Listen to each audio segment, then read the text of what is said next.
Friends, मी आलो आहे मेंटोटा बीचवरती आता आणि खूप सुंदर ऊन आहे. समुद्र बघितला, 3 कलर्समध्ये समुद्राचं पाणी तुम्हाला दिसतं. आणि इथे आहे टर्टल आयलंड. जे टर्टल आहे त्याची जतन केली जाते. या ठिकाणी त्याची अंडी आहेत, त्याची छोटी पिल्लं आहेत, वेगवेगळ्या पॉन्ड्समध्ये कासव ठेवलेली आहेत. तर ती कशी जतन करतात, काय आहे त्याचं महत्त्व, चला आपण जाणून घेऊ. टर्टल आहे one time she can produce 150 eggs, and she can close. Mama turtle will back to the sea. We got a lot of fishermen. They are watching on the beach. They will dig it the eggs and they sell to here. May I can buy them, otherwise people will eat them. तर ही आहे इथे हे जे बनवलेलं आहे हे इथे अंडी आहेत.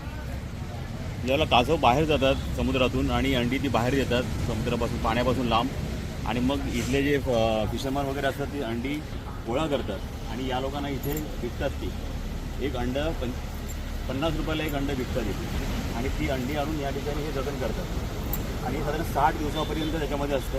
आणि नंतर जी निर्मिती होते, पिल्लांची निर्मिती होते, त्याचं जतन केलं जातं इथे. तर कसं जतन केलं, छोटी छोटी छोटी कासवं आहेत, पिल्लं आहेत आणि मोठी आहेत, त्याला दाखवली. हे देखील आहे, इथे देखील ते जतन केलं जातं. आतमध्ये ते डेज लिहिलेले आहेत त्याचे.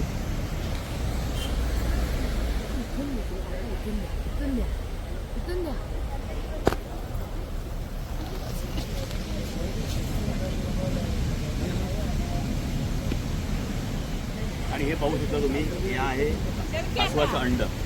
आम्ही फेस केला तरी पण बघा एका बाजूला दबलं गेलं असं. हे आहे 70 डेजने, आता 70 दिवसामध्ये यातून पिल्लू बाहेर येतं आणि हे रेतीमध्ये या वाळूमध्ये जतन करतात येते हे फार्मर्स. आणि ही आहे बेबी टर्टल.